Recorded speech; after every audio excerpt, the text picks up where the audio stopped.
तो mechanical properties of solids का आज आखिरी लेक्चर है। आज हम लोग क्या करेंगे, उसकी एक्सरसाइज सॉल्व करेंगे। एक्सरसाइज सॉल्व करने से पहले एक बार हम लोग रिवाइज कर लेते हैं कि हम लोग ने क्या क्या पढ़ा इस चैप्टर में, ठीक है ना। हमने इस चैप्टर में सबसे पहले क्या पढ़ा, रिजिड बॉडी क्या होता है। क्या होता है रिजिड बॉडी? एक ऐसी बॉडी जिस पे कितना भी फोर्स लगाओ उसका शेप और साइज चेंज नहीं होता, ठीक है ना। इसके बाद हमने पढ़ा डिफॉर्मिंग फोर्स क्या होता है, एक ऐसा फोर्स जो ऑब्जेक्ट का क्या करे, शेप और साइज चेंज करे। और डिफॉर्मेशन क्या होता है, ऑब्जेक्ट के जो शेप और साइज में चेंज आ रहा है उसको क्या कहते हैं, डिफॉर्मेशन कहते हैं। इलास्टिसिटी एक ऐसी प्रॉपर्टी होती है जिसके वजह से कोई भी बॉडी डिफॉर्मिंग फोर्स लगाने के बाद जब हटेगा उसके बाद अपने ओरिजिनल डायमेंशंस को रीगेन कर लेगा, उसको क्या कहते हैं, इलास्टिसिटी। और प्लास्टिसिटी रीगेन नहीं कर पाएगा। जिसके पास इलास्टिसिटी है उसको इलास्टिक बॉडी बोलेंगे, जिसके पास प्लास्टिसिटी है उसको प्लास्टिक बॉडी बोलेंगे। यहाँ तक समझ आ रहा है? ठीक। इसके बाद हम लोग ने ये पढ़ा कि स्ट्रेस क्या है और स्ट्रेन क्या है। स्ट्रेस का फॉर्मूला है इंटरनल रीस्टोरिंग फोर्स पर यूनिट एरिया या फिर अप्लाइड फोर्स पर यूनिट एरिया, इक्विलिब्रियम में अप्लाइड फोर्स पर यूनिट एरिया। और स्ट्रेस का जो फॉर्मूला होता है वो होता है न्यूटन पर मीटर स्क्वायर। बात समझ आई? ठीक। स्ट्रेस कैसी क्वांटिटी है, टेंसर क्वांटिटी। स्ट्रेस के तीन टाइप है, लॉन्जिट्यूडनल स्ट्रेस, वॉल्यूम स्ट्रेस और शियर स्ट्रेस। लॉन्जिट्यूडनल स्ट्रेस का formula force upon area, volume stress का फॉर्मूला चेंज इन प्रेशर और शियर स्ट्रेस का formula force upon area, tangential force upon area. जब हम लोग स्ट्रेस बोल रहे हैं तो बेसिकली हम किसकी बात कर रहे हैं, डिफॉर्मिंग फोर्स की बात कर रहे हैं। तो एक ऐसा डिफॉर्मिंग फोर्स जो लेंथ को चेंज कर दे उसको क्या बोलेंगे, लॉन्जिट्यूडनल स्ट्रेस। बात समझ आई? ठीक है ना। यानी एक ऐसा डिफॉर्मिंग फोर्स जो लेंथ को चेंज करेगा तो उसके वजह से वायर या उस ऑब्जेक्ट में क्या स्टोर हो जाएगा, क्या आ जाएगा, इंटरनल रिस्टोरिंग फोर्स। यानी हम लोग बोलेंगे वायर इज अंडर स्ट्रेस। बात समझ आई? ठीक है ना। चलो यहाँ तक समझ में आता है। तो इसके बाद हमने पढ़ा स्ट्रेन। स्ट्रेन का मतलब क्या होता है, basically change in dimensions upon original dimension. Strain measure क्या करता है, डिफॉर्मेशन को मेजर करता है। स्ट्रेन के भी तीन टाइप होते हैं, लॉन्जिट्यूडनल स्ट्रेन, वॉल्यूम स्ट्रेन और शियर स्ट्रेन। लॉन्जिट्यूडनल स्ट्रेन का formula change in length upon original length, volume strain का formula change in volume upon original volume और शियर स्ट्रेन का फॉर्मूला थीटा, ठीक है, यानी tan थीटा यानी x अपॉन h बताया था मैंने लास्ट टाइम। इसके बाद हम लोग ने पढ़ा हुक्स लॉ। हुक्स लॉ से पहले पढ़ा हम लोग ने इलास्टिक लिमिट। इलास्टिक लिमिट वो मैक्सिमम वैल्यू ऑफ स्ट्रेस है जहाँ तक स्ट्रेस और स्ट्रेन डायरेक्टली प्रोपोर्शनल होते हैं। उसके बाद अगर आपने स्ट्रेस लगाया तो आपका ऑब्जेक्ट अपने ओरिजिनल डायमेंशंस को रिगेन नहीं करेगा। बात समझ आई? ठीक है ना। अब इसके बाद हमने पढ़ा कि हुक्स लॉ क्या कहता है। हुक्स लॉ कहता है within elastic limit stress is directly proportional to strain. यानी स्ट्रेस और स्ट्रेन प्रोपोर्शनल है, यानी stress upon strain is equal to क्या होगा, modulus of elasticity. Modulus of elasticity क्या करेगा, इलास्टिसिटी को मेजर करेगा। इलास्टिसिटी को मेजर करने के लिए तीन पैरामीटर्स है, यंग्स मॉडुलस, बल्क मॉडुलस और मॉडुलस ऑफ रिजिडिटी यानी शियर मॉडुलस। बात समझ आई? तीन इलास्टिक मॉडुलस है, चार इलास्टिक कांस्टेंट्स है, उसके अंदर क्या आता है, पॉइजॉन्स रेशियो, ठीक है ना। वाई का फॉर्मूला क्या होता है, longitudinal stress by longitudinal strain, ठीक है ना। उसका एक्चुअल फॉर्मूला क्या बनेगा, F into capital L upon A into small l। F क्या है, उसके अंदर जो फोर्स लगाया गया, कैपिटल L क्या है, ओरिजिनल लेंथ, A क्या है, area of cross section, small l क्या है, चेंज इन लेंथ। बात समझ आई? इसके बाद हम लोग ने पढ़ा बल्क मॉडुलस। बल्क मॉडुलस क्या करता है, बल्क मॉडुलस वॉल्यूम की इलास्टिसिटी मेजर करता है। यंग्स मॉडुलस क्या करता है, लेंथ की इलास्टिसिटी मेजर करता है। शेयर मॉडुलस क्या करता है, शेप की इलास्टिसिटी मेजर करता है। बल्क मॉडुलस का फॉर्मूला है VdP/dV। शेयर मॉडुलस का फॉर्मूला होता है क्या, F अपॉन A थीटा यानी F upon A into X और Y, F into H divide by A into X, ये इसका फॉर्मूला है। यहाँ तक तो हो गया। पॉइजॉन्स रेशियो बेसिकली दो स्ट्रेन का रेशियो है, lateral strain by longitudinal strain. Lateral strain कैसे मेजर करेंगे, change in diameter upon original diameter. Longitudinal strain change in length upon original length. अपने को पता है जब वायर खींचेगा तो उसका क्या हो जाएगा, डायमीटर कम हो जाएगा, वायर पतला हो जाएगा। बात समझ आई? ये आपको बता चुका हूँ। इसके बाद हम लोग ने स्ट्रेस स्ट्रेन कर्व पढ़ा कि शुरुआत में जब हम लोग क्या करते हैं, लोड लगाते जाते हैं तो इलास्टिक लिमिट तक तो क्या होता है, अगर आपने लोड लगाया और फिर अनलोड कर दिया तो वापस से वो रिगेन कर जाएगा। इलास्टिक लिमिट के बाद अगर आपने लोड लगाया तो क्या करेगा, उसके अंदर एक परमानेंट सेट बन जाएगा। उसके बाद क्या होगा, और आप लोड लगाते गए तो एक यील्ड पॉइंट पे पहुंचेगा, उसके बाद बगैर लोड लगाए वो खिंचना शुरू हो जाएगा, उसके अंदर नेक्स बनेंगे, कंस्ट्रिक्शन बनेगा और वो टूट जाएगा फाइनली। बात समझ आई? ये आपको बता चुका हूँ मैं। इसके बाद हम लोग ने क्या पढ़ा, इसके बाद हम लोग ने स्ट्रेन एनर्जी के बारे में पढ़ा कि जब हम लोग वायर को खींचते हैं तो खींचेंगे तो अंदर की स्प्रिंग क्या आ जाएगी, रिस्टोरिंग फोर्स डेवलप करेगी। हमने क्या कर दिया, इस रिस्टोरिंग फोर्स के अगेंस्ट काम करके इसको खींचा तो इसके अंदर क्या स्टोर हो जाएगी, पोटेंशियल एनर्जी। उसी पोटेंशियल एनर्जी को यहाँ क्या कहते हैं, स्ट्रेन एनर्जी। ये भी कह सकते हो किसको, कि वो इलास्टिक पोटेंशियल एनर्जी। बात समझ आई। स्ट्रेन एनर्जी का फॉर्मूला हम लोग ने निकाला half into load into extension, कल डिराइव कर लिया था, इंपॉर्टेंट डेरिवेशन है, पूरे चैप्टर में एक ही डेरिवेशन है, इंपॉर्टेंट है वो। बात समझ आई। इसके बाद हम लोग ने क्या पढ़ा, इसके बाद हम लोग ने फ्रिक्शन के बारे में पढ़ा। फ्रिक्शन में बेसिकली क्या पढ़ा कि हमारे पास जब दो बॉडी एक दूसरे के ऊपर स्लाइड करने की कोशिश करती है तो फ्रिक्शन उसको क्या करता है, अपोज करता है। बात समझ आई। फ्रिक्शन क्यों होता है, तो ओल्ड व्यू और मॉडर्न व्यू के हिसाब से ओल्ड व्यू में क्या था कि फ्रिक्शन इसलिए होता है क्योंकि एक ऑब्जेक्ट के एक सरफेस के हिल्स एंड डेल्स दूसरे सरफेस के हिल्स एंड डेल्स में क्या होते हैं, इंटरलॉक हो जाते हैं। बात समझ आई। अब उसके बाद हम लोग ने मॉडर्न व्यू देखा। मॉडर्न व्यू क्यों लाना पड़ा, उसका रीज़न कल मैंने बताया था आपको। मॉडर्न व्यू क्यों लाना पड़ा, बेसिकली कि इसको स्मूथ करने पर फ्रिक्शन कम होना चाहिए था लेकिन फ्रिक्शन बढ़ जाता था। तो मॉडर्न व्यू के ये कहता है कि इंटरलॉकिंग की वजह से तो फ्रिक्शन है, साथ साथ में मॉलिक्यूल्स के बीच में जो फोर्स ऑफ अट्रैक्शन है उसकी वजह से भी क्या है, फ्रिक्शन है। बात समझ रहे, दोनों के से फ्रिक्शन है। फ्रिक्शन के दो टाइप है, static friction, kinetic friction. Static friction कब होता है, जब ऑब्जेक्ट रुका हुआ है, चलने की कोशिश कर रहा है, टेंडिंग टू मूव है। बात समझ आई, तब क्या है, स्टैटिक फ्रिक्शन। और स्टैटिक फ्रिक्शन अपने आप को क्या करता है, एडजस्ट करता है, मैग्नीट्यूड में भी और डायरेक्शन में भी। जो स्टैटिक फ्रिक्शन का मैक्सिमम वैल्यू होता है, जहाँ तक वो एडजस्ट हो सकता है, उसको क्या बोलते हैं, maximum value of static friction या फिर लिमिटिंग फ्रिक्शन, दोनों नाम है उसके। ठीक, उसका फॉर्मूला क्या है, mu into normal reaction. Friction depend करता है नॉर्मल रिएक्शन पे, सरफेस के नेचर पे और मटेरियल कौन सा कॉन्टैक्ट है इस पर, इन सारी चीज़ों पर डिपेंड करता है। ऑब्जेक्ट जब चलना शुरू कर देगा तब कौन सा फ्रिक्शन है, स्लाइड हो रहा है, तब कौन सा है, काइनेटिक, रोल हो रहा है, रोलिंग। समझे, चैप्टर खत्म।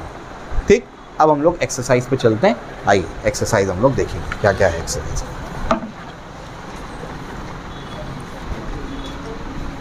रेडॉक्स का आई होप जो आपको बैलेंसिंग दिया था वो हो गया, बैलेंसिंग ऑफ रिएक्शंस हो गया, वेरी गुड।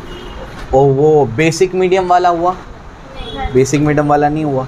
मैं काम करता हूँ, मैं भी दूसरे सेक्शन में बॉयज़ में जब पढ़ाऊँगा तो मैं लेक्चर रिकॉर्ड कर लेता हूँ एक्सरसाइज का, ठीक है। तो इतना सही पार्ट देखना है ना, तो अलग से लेक्चर लेने की ज़रूरत नहीं है फिर उसकी, ठीक है। चलो आ जाओ, तो कहाँ पर थे हम लोग, हाँ नोट्स पे आ जाओ, सब नोट्स निकालो फटाफट से। थ्योरी क्वेश्चंस फ़ौरन कर लेते हैं इसकी, नोट्स पे आओ फटाफट, ठीक है। चलो, तो नोट्स में सबसे पहला MCQs पे आ जाओ। चेंज खुद ही से पहले टेक्स्ट बुक में देख लो, MCQs देख लो फटाफट से। MCQs में क्या क्या है हमारे पास, सबसे पहला क्या है, एक सेकेंड, हाँ, choose the correct answer. Number 1, change in dimension is known as deformation, उसी को डिफॉर्मेशन कहते हैं। अगर चीज़ें समझी हैं आपको तो फिर कोई दिक्कत नहीं होगी आपको MCQs में। आगे, the point on stress strain curve at which strain begins to increase even without increase in stress, yield point. बगैर स्ट्रेस को बढ़ाए खुद ब खुद वायर खींचना शुरू हो जाता है, उसको क्या बोलते हैं, yield point. Very good. Strain energy of a stressed wire is this, strain energy per unit volume of the same wire in same cross section is this. Volume अपने को निकालना है। सवाल समझ आया, सवाल में क्या है, सवाल में है अपने पास स्ट्रेन एनर्जी अपने को गिवन है। स्ट्रेन एनर्जी कितनी है, स्ट्रेन एनर्जी है 18 × 10⁻³ जूल, और strain energy per unit volume कितना है, strain energy per unit volume है 6 × 10⁻³ जूल, 10⁻³ जूल, ठीक है ना, जूल पर मीटर क्यूब। ऐसे ये वॉल्यूम निकालना है, तो स्ट्रेन एनर्जी ये है ना, इसका वैल्यू पुट कर दो यहाँ पे। बात समझ आई, बताओ क्या आएगा, बोलो। स्ट्रेन एनर्जी क्या है, 18 × 10⁻³ divide by volume is equal to क्या होगा, 6 × 10⁻³ ये दोनों कैंसिल, 6 1 ज़ा 6 3 ज़ा, वॉल्यूम आएगा 3, चेक कर लो, 3 metre cube, 3 metre cube answer, metre cube है ना यहाँ पे, मीटर क्यूब पे मल्टीप्लाई करो, समझे, इतना इजी है। चलो भाई हो गया। इसके बाद कॉपी करना है, ये इजी है ना। चलो भाई आगे, dash is a property of material which enables is to resist plastic deformation. Hardness, hardness क्या करता है, एक तो स्क्रैचिंग से क्या करेगा, आसानी से स्क्रैच नहीं करने देगा। दूसरा प्लास्टिक डिफॉर्मेशन को, प्लास्टिक डिफॉर्मेशन मतलब परमानेंट डिफॉर्मेशन, प्लास्टिक डिफॉर्मेशन मतलब परमानेंट डिफॉर्मेशन, परमानेंट डिफॉर्मेशन को भी वो बहुत ज़्यादा रेजिस्ट करता है। बात समझ आ रही क्या बोल रहा हूँ मैं, ठीक है ना। तो ये क्या है, हार्डनेस।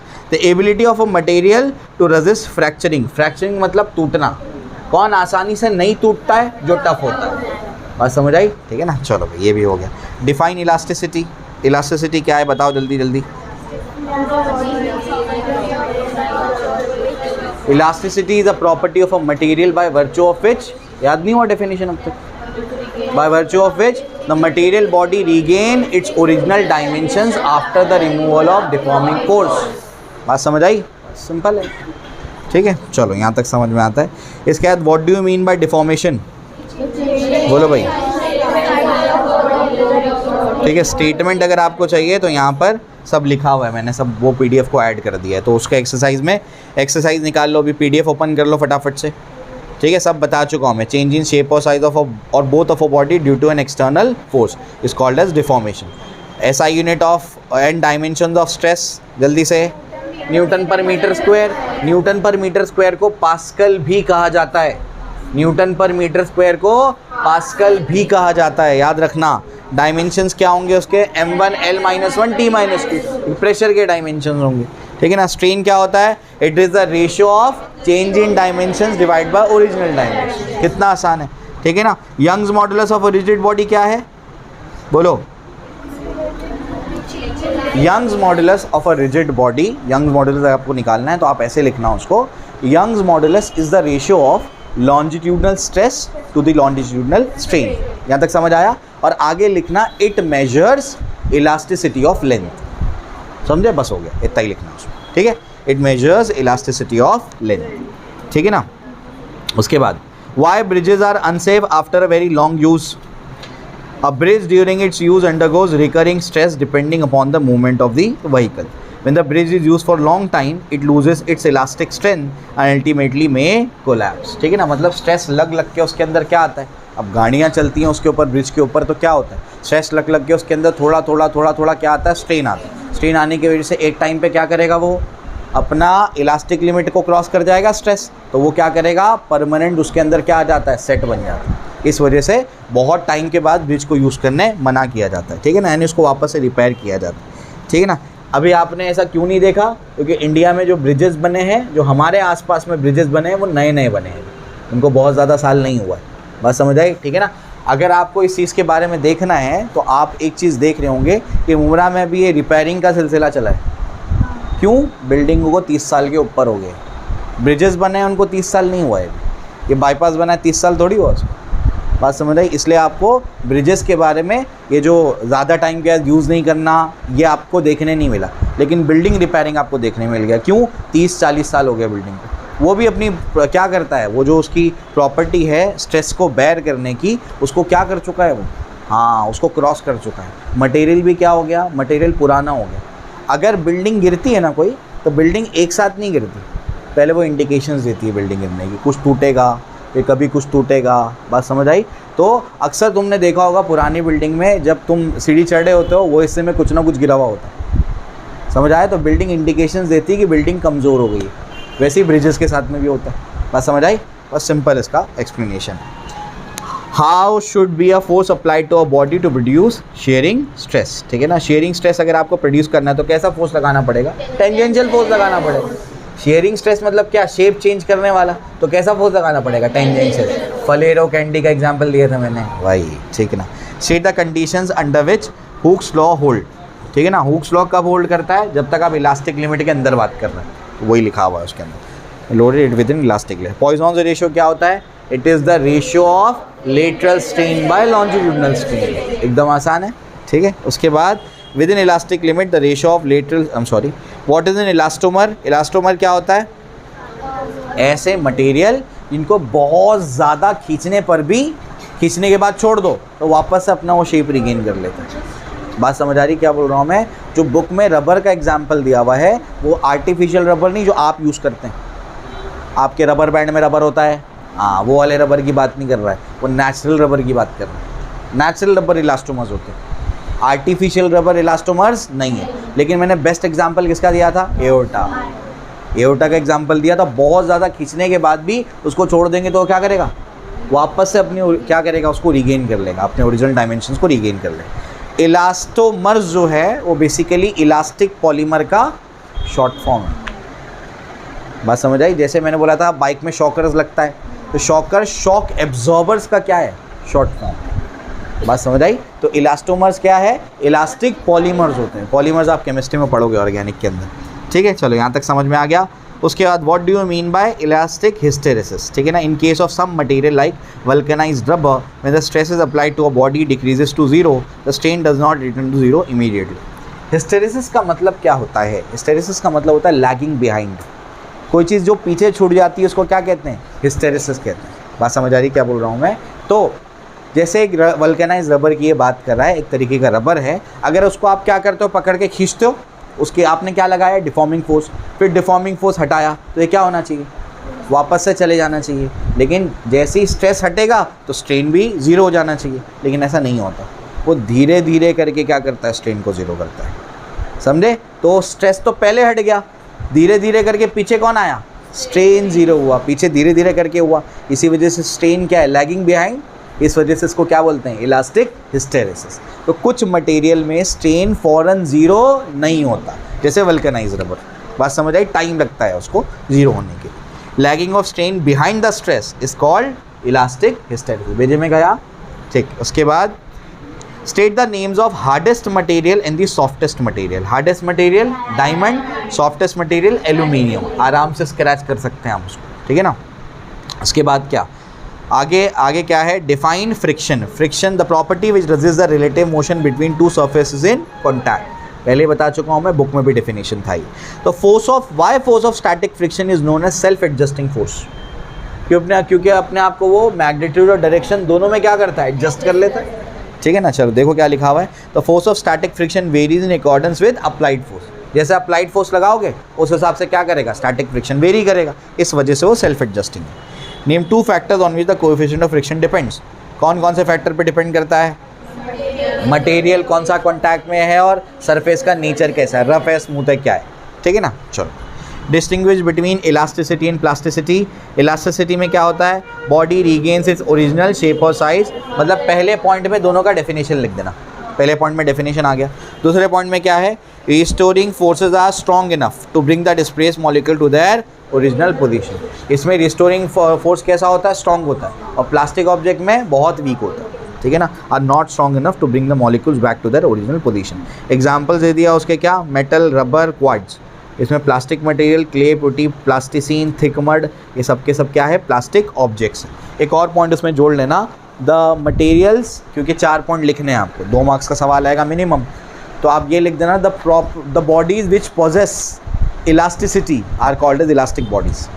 समझो। और बाकी में क्या आएगा? Plastic body. जो इलास्टिसिटी पोजेस करते हैं वो क्या है? Elastic body. और जो प्लास्टिसिटी पोजेस करते हैं वो प्लास्टिक बॉडी, ठीक। तो ये ऐड कर लेना उसको, ठीक। चलो यहाँ तक समझ में आ गया।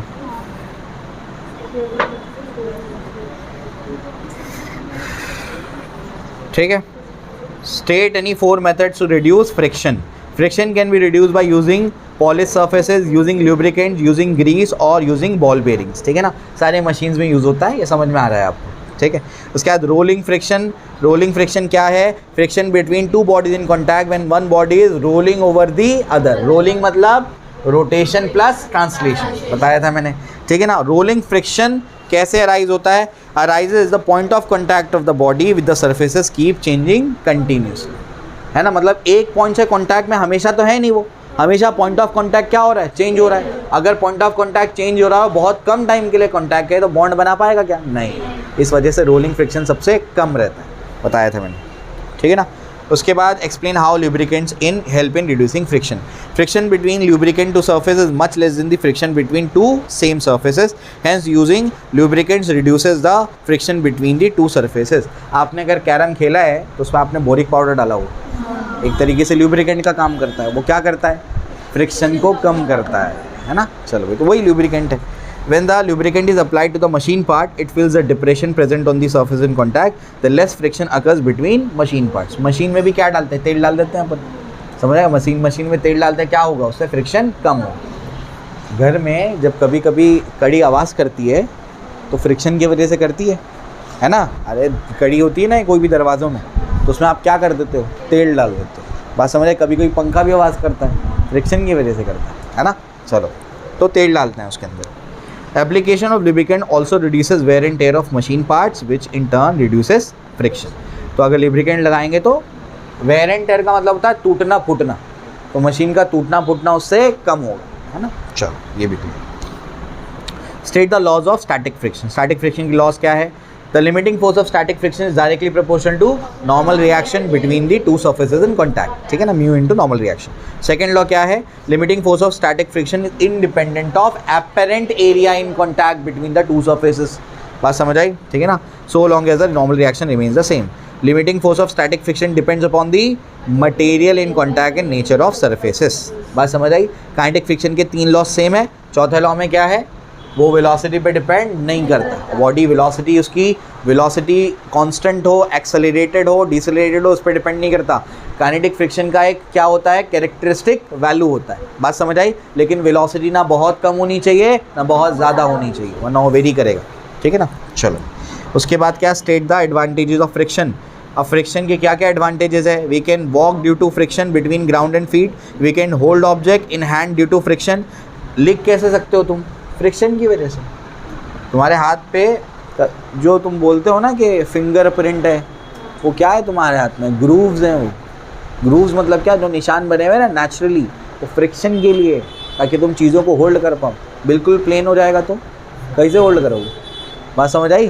सोचने की बात है। यही देख करके हम चप्पलों के नीचे निशान बनाते हैं, समझे? ऐसा हमने नेचर को देखा, उसके बाद चीज़ें बनाई हैं। ऐसे थोड़ी आइडिया है अपने को। फिर चलो भाई, तो ये हो गया। We can hold object in hand due to friction. Brakes of vehicle work due to friction, hence we can reduce speed और stop vehicle. Climbing on a tree is possible due to friction. चलो भाई, ये भी हो गया।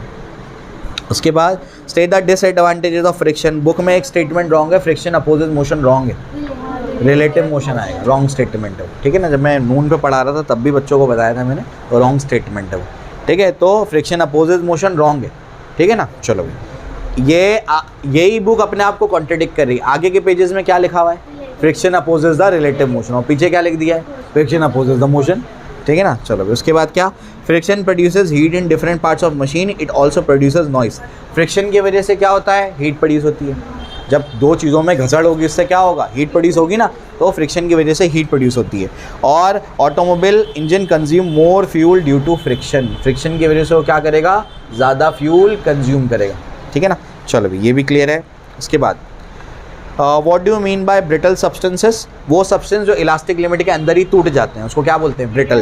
Example क्या उसका? Glass और सिरेमिक्स। सिरेमिक का मतलब होता है, जैसे कभी तुमने अगर दांत का ट्रीटमेंट करवाया है तो उसके ऊपर वो कैप लगता है दांत पे, तो सिरेमिक का ही बना होता है। एक एग्जाम्पल है सिरेमिक का। बात समझ आई, ठीक है ना। प्लेट्स वगैरह भी आजकल सिरेमिक्स की आती है, वो क्रॉकरी बोलते हो तुम, उसी टाइप में होता है सिरेमिक, ठीक है ना। चलो, उस टाइप का मटेरियल, ठीक है। टूट जाता है ना, क्रॉकरी की प्लेट्स टूट जाती हैं, उसी टाइप में सिरेमिक्स होता है, वो भी टूटता है, ऐसा है, ठीक है ना। चलो, उसके बाद क्या? Distinguish between Young's modulus, bulk modulus and modulus of rigidity, ठीक है ना। तीनों का बहुत बेहतरीन तरीके से यहाँ पर डिस्टिंक्शन है। फॉर्मूला लिख दो पहले तो। वाई का formula longitudinal stress by longitudinal strain, वहाँ पर volume stress by volume strain, यहाँ पर shear stress by shear strain. Formula क्या आएगा इसका? F into capital L upon A into small L, ये लिखना। उसके बाद के का फॉर्मूला क्या आएगा? V D P by D V. Eta का formula F upon A theta. Young's modulus length की इलास्टिसिटी है। तुमने कभी देखा वाटर की लेंथ कितनी है? नहीं सुना ना, क्योंकि लेंथ सॉलिड की होती है, इस वजह से ये सॉलिड के अंदर एग्जिस्ट करता है। मेरे में जा रहा है, ठीक है ना। उसके बाद बल्क मॉडुलस किसकी इलास्टिसिटी मेजर करता है? वॉल्यूम की। वॉल्यूम तो तीनों में होता है, सॉलिड में भी, लिक्विड में भी, गैस में भी, इस वजह से तीनों की इलास्टिसिटी मेजर करता है। और मॉडुलस ऑफ रिजिडिटी शेप किसके पास होता है? सॉलिड के पास। बाकी लिक्विड तो क्या करता है? कंटेनर का शेप ले लेता है। गैस भी क्या करता है? कंटेनर का शेप ले लेता है ना।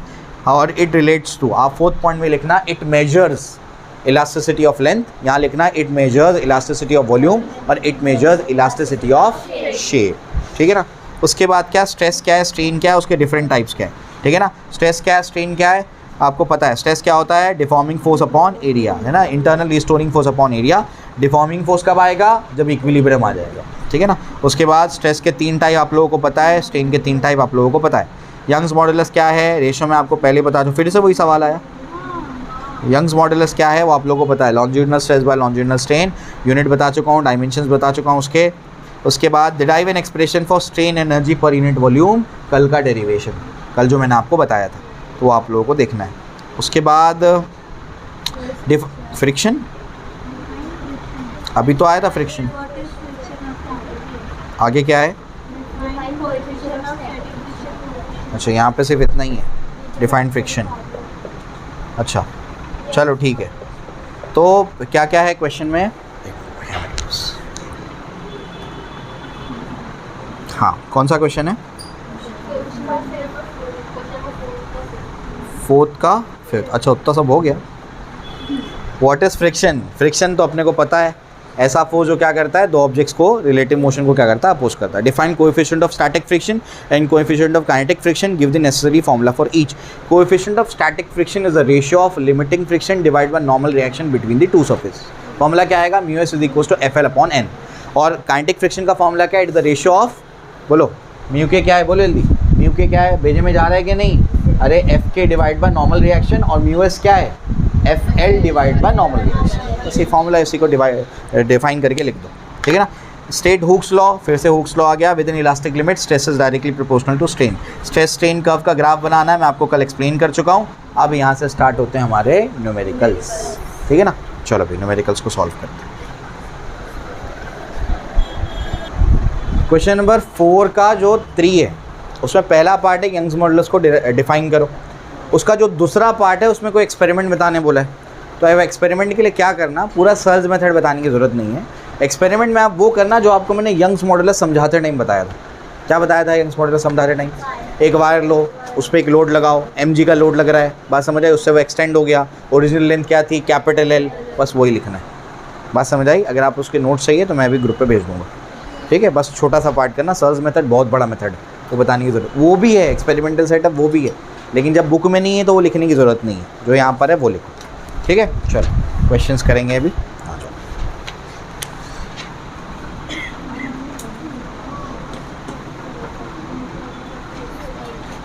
चलो तो सबसे पहले क्वेश्चन नंबर 5 का सबसे पहला सवाल है, उसको देखते हैं। Calculate the coefficient of static friction for an object of mass 50 kg placed on a horizontal table pulled by attaching a spring balance. The force is increased gradually by it is observed that the object just moves when the spring balance shows 50 Newton. क्या मतलब है? ऐसा कहता है कि आपको mu का value निकालना है जब एक 50 किलो का ऑब्जेक्ट आपने हॉरिजॉन्टल टेबल पे रखा और स्प्रिंग बैलेंस के हेल्प से उसको खींच रहे हैं, ठीक है ना। स्प्रिंग बैलेंस से ही हम लोग फ्रिक्शन मेजर कर सकते हैं। तो क्वेश्चन नंबर 5 का फर्स्ट क्वेश्चन तो ऐसा है, 50 किलो का ऑब्जेक्ट है, आपने एक स्प्रिंग बैलेंस यहाँ पर लगाया हुआ है और उसकी हेल्प से आप क्या कर रहे हैं, इस पर फोर्स लगा रहे हैं, ठीक है ना। यहाँ पर मार्किंग्स होती हैं, एंट्रेंस वाले बच्चों से फेमिलियर है, ठीक है, नई चीज़ नहीं है उनके, ठीक। अब क्या इस पर क्या बोलता है, इसको ये धीरे धीरे करके क्या कर रहा है, फोर्स को बढ़ा रहा है। आपको क्या करना है, यहाँ पर म्यू का वैल्यू पता करना है, कोएफिशिएंट ऑफ स्टैटिक फ्रिक्शन का। और ये बोलता है कि फोर्स जैसे ही 50 न्यूटन होता है ये चलना शुरू करता है, जस्ट मूव्स। मतलब क्या, 50 न्यूटन क्या है, एफएल का वैल्यू है। लिमिटिंग फ्रिक्शन होगा वो तभी तो मूव करेगा, है ना। यानी उल्टे डायरेक्शन में क्या लगेगा, एफएल लगेगा, और आगे के डायरेक्शन में क्या लगेगा, 50 न्यूटन लगेगा, समझे। यानी एफएल किसके बराबर होगा, 50 न्यूटन के बराबर होगा। एफएल का फॉर्मूला क्या होगा, म्यू इंटू नॉर्मल रिएक्शन, ये होगा 50। म्यू का वैल्यू निकालना है, नॉर्मल रिएक्शन इस केस में क्या होगा, ये नॉर्मल रिएक्शन, नीचे क्या होगा mg, तो नॉर्मल रिएक्शन mg के बराबर है, समझे, क्योंकि ये ऑब्जेक्ट कहीं मूव नहीं कर रहा, तो यहाँ पर क्या होगा mg के बराबर, ये क्या होगा 50। तो देयरफॉर बताओ म्यू का वैल्यू निकालना है, मास कितना है 50, ये 10 और ये भी कितना होगा 50, दोनों कैंसिल, म्यू एस कितना आएगा 1/10 यानी 0.1 के आसपास, 0.102, समझे, एकदम ईजी। चलो सॉल्व करो, नेक्स्ट ट्राई करो। चलिए सेकेंड क्वेश्चन क्या कहता है, a block of mass 37 kilogram rest on a rough horizontal plane having coefficient of static friction equals 0.3, find out the least force required just to move the block horizontally. कितना minimum force लगाना पड़ेगा, limiting friction के बराबर, तभी तो move करेगा वो, है ना। चलो भाई, तो सेकेंड क्वेश्चन भी इसी टाइप का सवाल है। चलो तो क्या कहता है ये कहता है अपने से एक अपने पास क्या है, ब्लॉक है, एक ब्लॉक है जिसका मास कितना है 37 kilo, 37 kilogram, horizontal rough plane पे क्या कर रहा है, रेस्ट कर रहा है। कोएफिशिएंट ऑफ स्टैटिक फ्रिक्शन कितना है उसमें 0.3, ठीक है ना। और उसके बाद यहाँ पर ऑब्वियसली 370 न्यूटन बनेगा और यहाँ क्या बनेगा, वो नॉर्मल रिएक्शन, ठीक है। ये यहाँ पर फोर्स लगाएगा, कितना फोर्स लगाएगा, एफएल के बराबर लगाएगा, ठीक है ना। FL के बराबर रहेगा तभी तो मूव करेगा वो। कब मूव करेगा? जब लिमिटिंग फ्रिक्शन के बराबर यहाँ पर फोर्स लगेगा। लिमिटिंग फ्रिक्शन का फॉर्मूला क्या है? Mu S into normal reaction. Mu S कितना है? 0.3। नॉर्मल रिएक्शन कितना है? 370, यानी 3 इंटू 37 मल्टीप्लाई कर दो, आंसर लिखो 111। ठीक है ना। हाँ 108 के आसपास है। ऐसा क्यों आया? क्योंकि जी का वैल्यू 9.8 लिया उसने। ठीक है ना। चलो इसके बाद तीसरा सवाल क्या कहता है? A body of mass 37 kilogram rest on a rough horizontal surface. Minimum horizontal force required just to start the motion is 68.5. In order to keep the body moving with constant velocity, a force of 43 Newton is needed. What is the value of coefficient of static friction and coefficient of kinetic friction? मतलब समझा? Just start करने के लिए जो force लगेगा वो limiting friction होगा, और जब चल रहा है उस टाइम पे जो फोर्स लगेगा वो क्या है? काइनेटिक फ्रिक्शन के बराबर। ठीक है ना। चलो भाई, तो यहाँ पर बेसिकली FL कितना है? 68.5 न्यूटन, और FK कितना है? वो है 43 न्यूटन। बस उसको कांस्टेंट वेलोसिटी से चलाने के लिए ये चाहिए। तो अपने को क्या बोला है? म्यू एस और क्या निकालो? म्यू के निकालो। एकदम हलवा सवाल है। तो बोलो क्या फॉर्मूला है? म्यू एस का फॉर्मूला क्या है? बोलो जल्दी से। म्यू एस क्या होता है? FL divide by normal reaction. FL कितना है? 68.5 डिवाइड बाय ऑब्जेक्ट कितने का है? 37। तो 9 यहाँ पर ऐसा होगा ना, 370 ये हो जाएगा। तो ये नॉर्मल रिएक्शन, और यहाँ पर क्या होगा? 370। तो नॉर्मल रिएक्शन क्या होगा? 370 के बराबर। डिवाइड करो, आंसर लिखो। म्यू के क्या होगा? FK डिवाइडेड बाय क्या होगा? Normal reaction. FK कितना है? 43 डिवाइड बाय ये कितना है? 370। बात समझ आई? नॉर्मल रिएक्शन mg के बराबर क्यों है? क्योंकि इसने इसको क्या कर दिया है? बैलेंस किया है। ऑब्जेक्ट कहीं मूव कर रहा है क्या? इसका मतलब नॉर्मल रिएक्शन ने इसको क्या किया है? बैलेंस किया है। बात समझ आई? ठीक है ना। चलो भाई, तो ये हो गया। इसके बाद फोर्थ क्वेश्चन तो इलास्टिसिटी का है, पहले कॉपी करो मैं बताता हूँ। हो गया, वेरी गुड, बहुत अच्छा। सॉल्व करते जाओ, जितना आता है सॉल्व करते जाओ।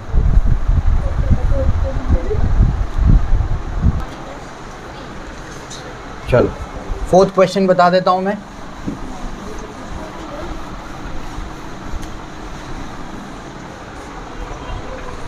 A wire gets stretched by 4 mm due to a certain load. If the same load is applied to a wire of same material, same material बोल दिया मतलब दोनों का यंग्स मॉडुलस सेम। वायर की बात करा तो ऑब्वियसली लेंथ की बात करेगा। तो अगर सेम मटेरियल बोल दिया तो दोनों का यंग्स मॉडुलस सेम है। बुक में अंडरलाइन करके लिखो। ठीक है। Same material with half the length and double the diameter, what will be the change in its length. तो फोर्थ क्वेश्चन में क्या है? 2 वायर है, उसमें से एक वायर जो स्ट्रेच हुआ वो 4 mm हुआ, मतलब उसके चेंज इन लेंथ कितना आया? 4 mm आया।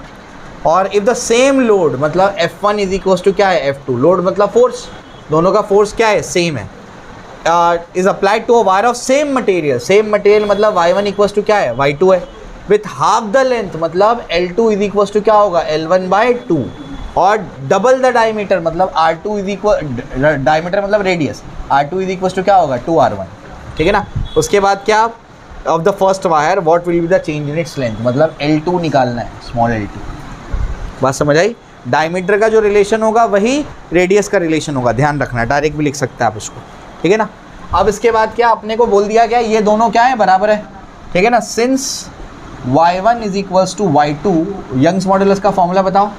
F into capital L upon A into small L. F1 इसको पहले से लिखता हूँ मैं, F into capital upon A into small L. यहाँ पर भी क्या होगा? F into capital upon A into small L. 1 1 1 1 2 2 2 2। ठीक है ना। ये समझ आया? फोर्स तो दोनों साइड से कैंसिल हो जाएगा, इक्वल है। अब लेंथ के बारे में कुछ इन्फॉर्मेशन है, और एरिया को क्या लिखूंगा उसको भी समझो। L1 डिवाइड बाई ये क्या होगा? पाए R1 स्क्वायर L1, ये क्या होगा? L2 पाए R2 स्क्वायर L2। बात समझ आई? पाए और पाई भी क्या हो गया? कैंसिल। तो क्या बचा? L1 divide by R1 square L1, L2 divide by R2 square L2। ठीक है ना। चलो यहाँ लिख रहा हूँ मैं, ये फर्स्ट पार्ट था, अब ये सेकेंड पार्ट यहाँ लिख रहा हूँ। लिख रहा है ना? हाँ। अब इसके बाद क्या होगा? अब देखो ध्यान से, अपने पास अगर हम लोग ऐसा करें L1 अपॉन L2 करेंगे तो ये 2 हो जाएगा। L1 अपॉन L2 तो ये 2 हो जाएगा। तो देखो ध्यान से मैं क्या कर रहा हूँ, मैं L1 अपॉन L2 करता हूँ और उसको वहाँ भेज देता हूँ। तो ये क्या हो जाएगा? R1 स्क्वायर डिवाइड बाय क्या होगा? R2 स्क्वायर, और स्मॉल L1/L2 ये भी हो जाएगा। बात समझ आई? L2 को इधर भेजा, बाकी सबको उधर भेज दिया मैंने। ठीक है ना। इससे क्या होगा? देखो इससे ये होगा कि मैं क्या करूँगा? L1 अपॉन L2 क्या हो जाएगा? वो हो जाएगा 2। L1 अपॉन L2 क्या हो जाएगा? 2।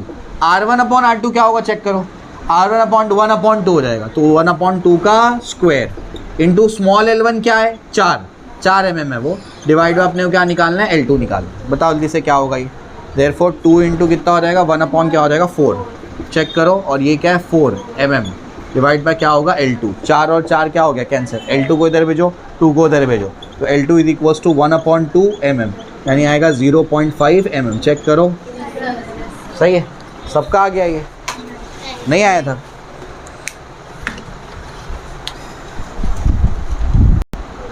चलो नेक्स्ट क्वेश्चन, क्वेश्चन नंबर कौन सा है अब 5।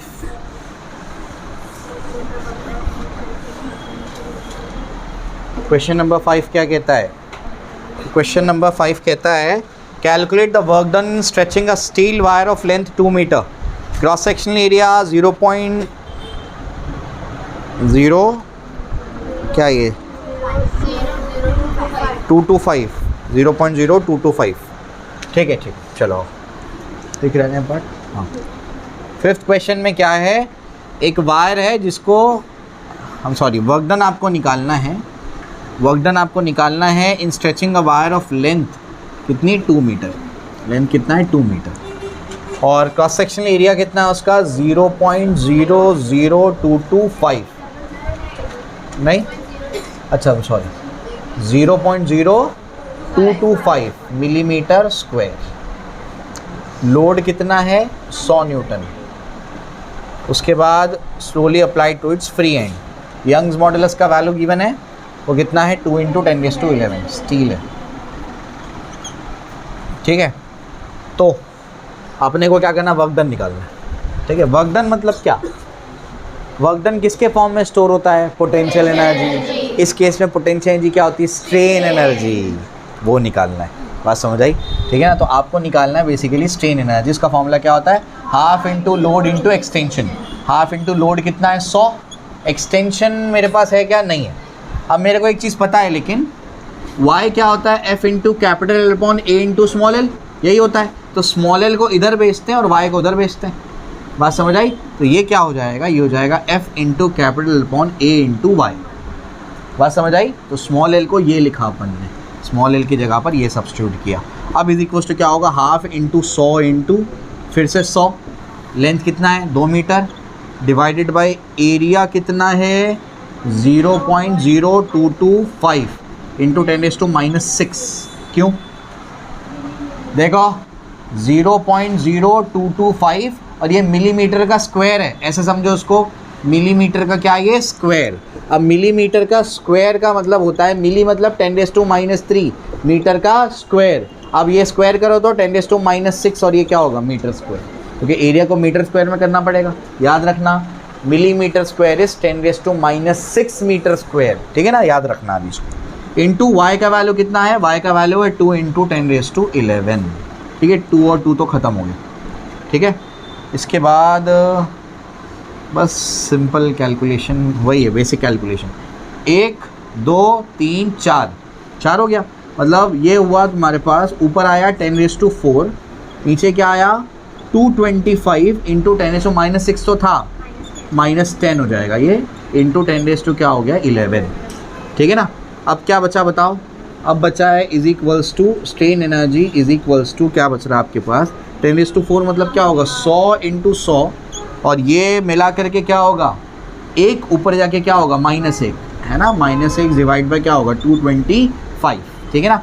25 के टेबल में जाएगा, 25 4 25 9 है ना, 25 10 250, तो 25 9 कितना होगा 225, अब कितना बचा 400/9 इंटू 10⁻⁻1, ठीक है ना, हाफ भी है, अच्छा 2 को छोड़ नहीं लिया अपन ने, इंटू 2 भी है ये, सॉरी, तो यहाँ पर क्या है 2 भी है, और एक 10⁻⁻1 इसको ख़त्म कर दो उसको, है ना, 2 1 ज़ा 2 20 ज़ा 9 2 पॉइंट समथिंग, चेक करो 2 पॉइंट समथिंग, 9 1 ज़ा 9 2 ज़ा 18, तो अप्रॉक्सीमेटली 2 जूल के आसपास आएगा, समझा, ठीक है। चलो फटाफट कॉपी करो।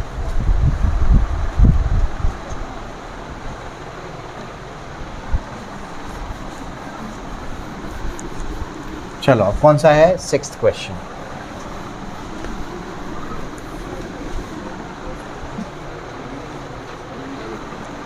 सिक्स क्वेश्चन क्या कहता है, a solid metal sphere of volume 0.31 metre cube, ठीक है, is dropped in an ocean where water pressure is this, pressure मतलब चेंज इन प्रेशर 2 × 10⁷ न्यूटन पर मीटर स्क्वायर।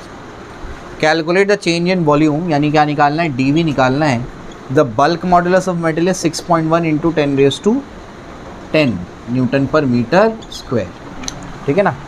ख़त्म सवाल, कुछ है ही नहीं सवाल में। क्या फॉर्मूला लगेगा बोलो, K = क्या आएगा, V/dP/dV। ख़त्म, क्या निकालना है, dV निकालना है, इसको यहाँ भेज दो। देयरफॉर क्या होगा, dV = क्या होगा, V/dP/K। V कितना है, वो है 0.3 इंटू dP कितना है, वो है 2 × 10⁻7 डिवाइड बाय K कितना है, वो है 6.1 × 10⁻10। बात समझ आई, ठीक है ना। मैं इसको क्या करता हूँ, 3 बना देता हूँ, इसको हो जाएगा 6, ठीक है ना। इसको 6 बना देता हूँ, 3 1 ज़ा 3 2 ज़ा 2 और 2 ख़त्म, 10⁻⁻4। चेक करो आंसर, -4 मीटर क्यूब, ठीक, क्लियर है, इतना ईजी है, ठीक है। चलिए कौन सा क्वेश्चन है, 7th क्वेश्चन। आइए 7th क्वेश्चन देखते हैं अभी। 7th क्वेश्चन में क्या है, a wire of mild steel has an initial length of 1.5 metre, diameter 0.6 mm, is extended by 6.3 mm, ठीक है ना। बाय मतलब क्या, कुछ एक्सटेंडेड टू बोलेगा मतलब क्या, उसकी फाइनल लेंथ है। बाय मतलब क्या, ये उसके अंदर एक्सटेंशन है, ये स्मॉल l का वैल्यू दिया गया, बात समझ आई, ये मतलब है, ठीक है ना। तो 7th क्वेश्चन में क्या क्या इन्फॉर्मेशन है, अपने पास वायर है जिसका इनिशियल लेंथ कितना है 1.5 मीटर और उसमें डायमीटर कितना है 0.6 mm, ठीक है ना। और अपने को बोलता है कि डायमीटर अपना है 0.6 mm, और क्या कहता है, और कहता है ये कि कितना उसका लेंथ में इंक्रीमेंट आया 6.3 mm, स्मॉल l है, उस पर एक सर्टेन फोर्स लगा है। यंग्स मॉडुलस का वैल्यू 2.1 × 10⁻11 न्यूटन पर मीटर स्क्वायर, ठीक है ना। कैलकुलेट द फोर्स अप्लाइड, क्या निकालना है अपने को, फोर्स अप्लाइड निकालना है, ठीक है ना। तो कैसे निकालेंगे, तो फोर्स अप्लाइड के लिए y का फॉर्मूला क्या है, F × L / A × small l, ठीक है ना। अब बताओ, देयरफॉर क्या हो जाएगा, ये हो जाएगा F = क्या होगा, YA small l divide by क्या होगा, कैपिटल L। y कितना है 2.1 × 10⁻11, अप्रॉक्सीमेटली 2 ले लेता हूँ उसको मैं, इंटू A कितना है, एरिया पता नहीं है, एरिया क्या होगा πr²। अब रेडियस निकालना पड़ेगा, पाई का वैल्यू 3.14 इंटू रेडियस, इसका रेडियस क्या होगा 0.3 × 10⁻3, रेडियस विल बी 0.3 × 10⁻3 मीटर। तो ये हो जाएगा आपका 3 × 10⁻4 the whole square, πr² multiplied by small l कितना है 6.3 × 10⁻3 डिवाइडेड बाय कैपिटल L 1.5 यानी 3/2, ठीक है ना। चलो ये हो गया। अब क्या करना, ये 3 से इस 3 को कैंसिल कर देना, ठीक है ना। उसके बाद क्या होगा, उसके बाद होगा 2 × 10 ये 11 है, इंटू 9 × 10⁻8 है, इंटू 6.3 × 10⁻3 इंटू क्या है 2 है। अब मल्टीप्लिकेशन वाला काम है, अब क्या करेंगे बताओ, ये क्या हो जाएगा 2 9 6 और 2, ठीक है। 9 6 ज़ा 54, 54 इंटू 4 करो, 54 इंटू 4, ठीक है ना।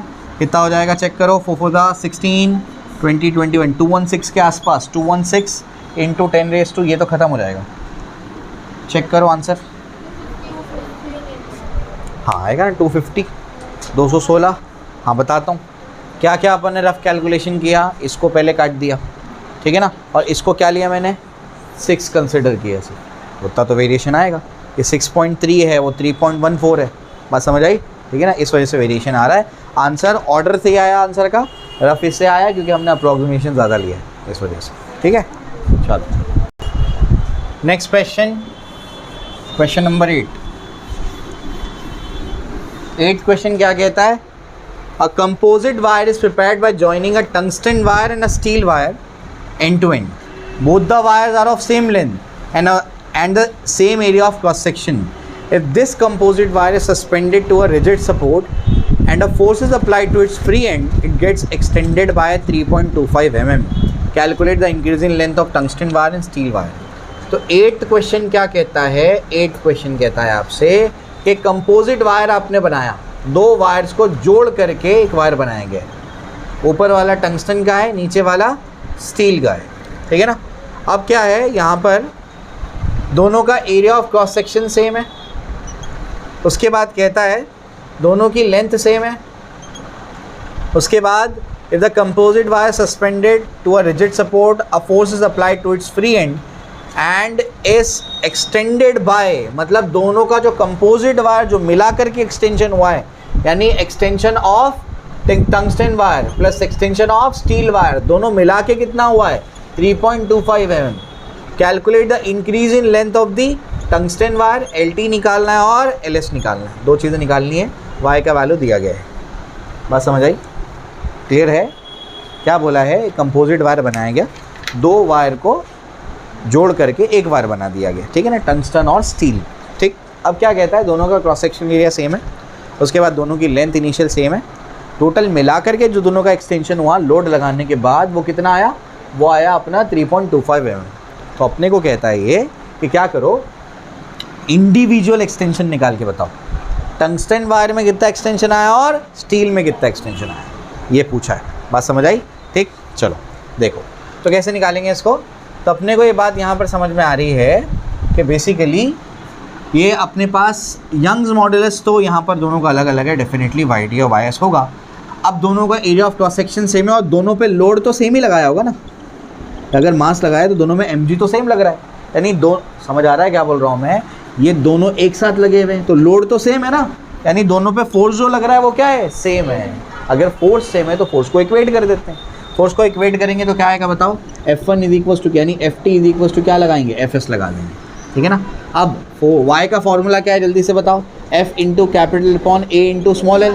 तो F क्या बनेगा, YA small L divide by क्या होगा, कैपिटल एल. तो यहाँ पर लगाएंगे YA small L divide by क्या होगा, कैपिटल एल. यहाँ पर क्या आएगा, YA small L divide by क्या होगा, कैपिटल एल. ये किसके लिए, टंगस्टन के लिए, और ये किसके लिए, स्टील के लिए, ठीक है ना. अब बताओ क्या क्या कैंसिल हो जाएगा, एरिया ऑफ क्रॉस सेक्शन तो पहले ही कैंसिल हो गया, लेंथ दोनों की सेम है वो भी कैंसिल हो गया. बचा क्या, बचा अपने पास YT स्मॉल LT और ये YS स्मॉल LS. बात समझ आई. अब फटाफट से बताओ क्या निकालना है, LT और LS अपने को निकालना है. तो क्या करते हैं, दोनों का एक इक्वेशन तो दिया गया है, तो क्या करते हैं एक कोई इक्वेशन, एक चीज़ निकाल लेंगे इसमें से. आइए चेक करते हैं उसको. YT क्या है, YT टंगस्टन का कितना है, टंगस्टन का है 3.4 इंटू 10⁸. तो 3.4 इंटू 10⁸ मल्टीप्लाइड बाई ये तो निकालना है, LT निकालना है, इज इक्वल्स टू स्टील का कितना है 2 इंटू 10⁻11, 2 इंटू 10⁻11 और ये क्या है, LS है. बात समझ आई. अब यहाँ से क्या समझ आ रहा है कि इसको अगर सॉल्व करेंगे तो ये तो 7 बन जाएगा, 2 1 और 2 1 2 17 इंटू यहाँ से 7 काट दो, कितने बचेगा, 7 4 11, यानी ये हो जाएगा LT और ये जाएगा 10⁻4 और इंटू ये क्या हो जाएगा, LS. बात समझ आई. तो मेरे को क्या मिल रहा है, मेरे को ये मिल रहा है, ध्यान से सुनो मेरी बात, LS क्या मिला, 17 इंटू 10⁻4 LT मिला. बात समझ आई.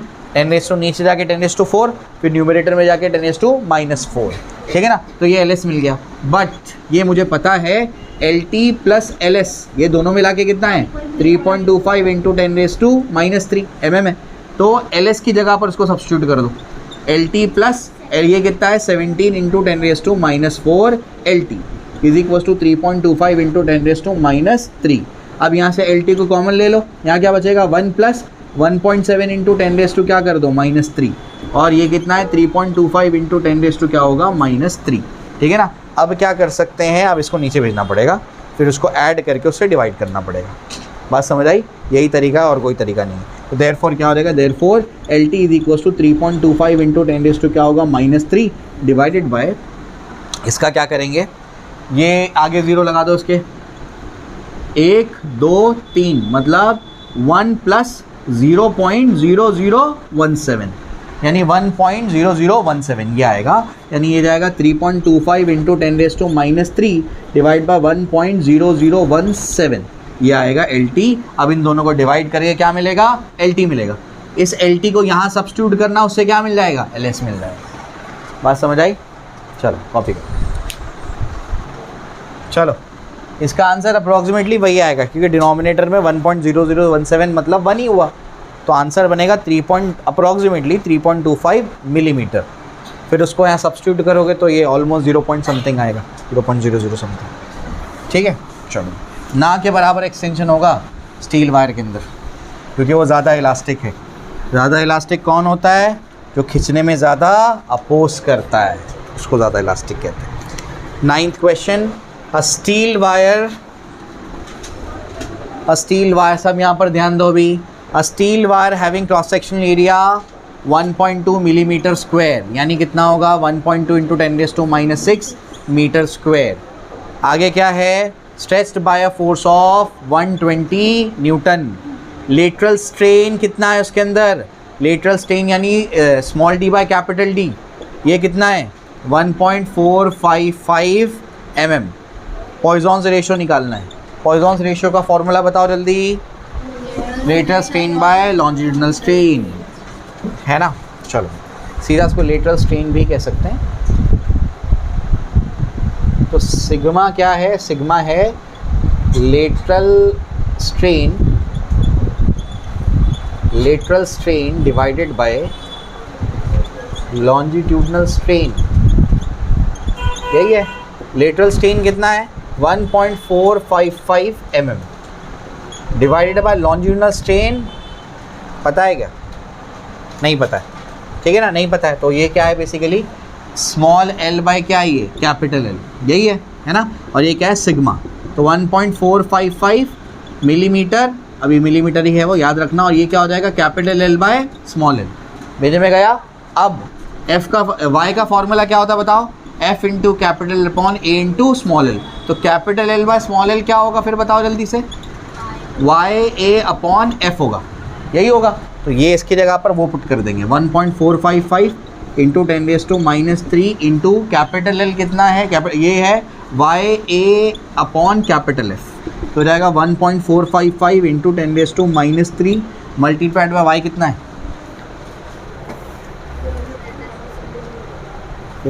y कितना है, y नहीं गिवन है, स्टील वायर है। स्टील वायर होगा तो फिर 2 इंटू 10⁻11 ये होगा। y गिवन है कि नहीं, टेक्स्ट बुक में चेक करो, इसमें नहीं गिवन है, इसमें y गिवन नहीं है, ठीक है। 2 इंटू 10⁻11 इंटू a का वैल्यू कितना है 1.2 into 10⁻⁻6 divided by capital F कितना है 120, ठीक है ना। अब क्या करने का, ये तो यहाँ से ख़त्म हो जाएगा ना, ये 120 हो जाएगा और ये कितना हो जाएगा 10⁻⁻8 हो जाएगा, तो 120 ख़त्म, ठीक है। उसके बाद बस हो गया फिर तो कैलकुलेशन, देखो -3 -8 -11 +11 ख़त्म। 2 इंटू 1.4 इज अप्रॉक्सीमेटली 2.8 ये आएगा।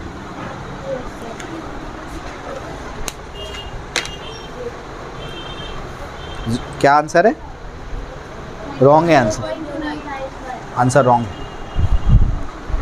आंसर रॉन्ग है या डेटा रॉन्ग है। जो डेटा है उसके हिसाब से ये आएगा, क्योंकि मैंने तो कोई गलती नहीं करी कैलकुलेशन में, कुछ कैलकुलेशन किया ही नहीं अपन ने, तो बस वैल्यू सब्स्टिट्यूट किया है। आंसर या तो रॉन्ग है या डेटा रॉन्ग है, दोनों में से कोई एक चीज़ रॉन्ग है। आंसर रॉन्ग होना चाहिए, डेटा रॉन्ग होना चाहिए, क्यों? क्योंकि आंसर इसका 2.8 है, इसका वैल्यू इतना ज़्यादा नहीं जाता है, पॉइजॉन्स रेशियो का वैल्यू तो 2 से बाहर जा रहा है, वो नहीं जाता उतना वैल्यू, -1 से 0.5 के बीच में आसपास रहता है, उसी के आसपास में, ऐसा है। डेटा रॉन्ग है, सोल्यूशन में चेक करो। चलो ख़त्म करते हैं फटाफट से।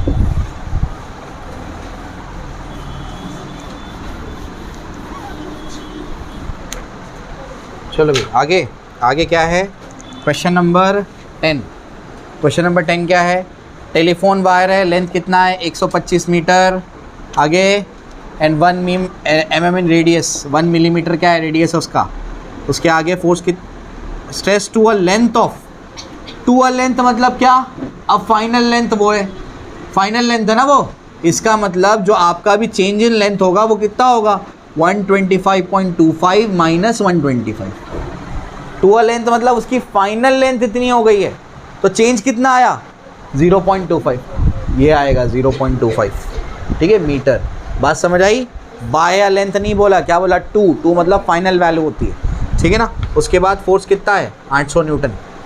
क्या निकालना है? Young's modulus. अरे क्या बताऊँगी सब सवाल में भी, ठीक है। बोलो क्या आएगा?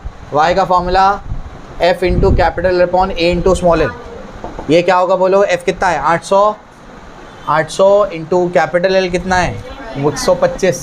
एरिया क्या है? Pi R square into small L क्या है? 0.25।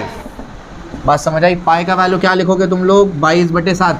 आर स्क्वायर कितना होगा? 10⁻³ मीटर, मतलब 10⁻⁻6। बात समझ आई? बाकी कैलकुलेशन कर लेना, ठीक है। 11 कैलकुलेशन कर लेना, आप देख लेना उसका क्या है। कुछ नहीं आया तो मेरे से पूछना। रबर बैंड ओरिजिनली कितना है? ओरिजिनल लेंथ कितनी है? 30 सेंटीमीटर। उसके बाद stretch to a length of 32 centimetre, change कितना आया? 2 सेंटीमीटर, ठीक है ना। स्ट्रेन निकालना है। क्या सवाल है? स्ट्रेन क्या निकालूंगा मैं? क्या बोलो? स्ट्रेन क्या आएगा? स्ट्रेन होता है change in length upon original length. 2 centimetre divide by 30 centimetre. Centimetre centimetre cancel, 1/15। बाकी डिवाइड करके लिख लेना। 12th question. सब यहाँ पर ध्यान दो, कुछ लिखो मत। What is the stress in the wire which is 50 metre long and 0.01 centimetre square in cross section? The wire bear the load. Stress निकालना है।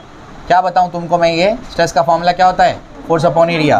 कितना फोर्स लगेगा? 1000 लगेगा, नहीं लगेगा? mg लगेगा ना। फॉर्मूला क्या लगेगा? इसमें लगेगा mg upon pi R square. जो केस हमने किया था वही है। मास कितना है? 100। g का वैल्यू 10, पाई का वैल्यू 22/7 इंटू रेडियस का स्क्वायर कितना है? बोलो। सीधा एरिया दे दिया गया क्या? हाँ एरिया दे दिया ना सीधा। 0 से तो ये पाई आर स्क्वायर लिखने की ज़रूरत नहीं है, सीधा क्या लिख दो? a लिख दो।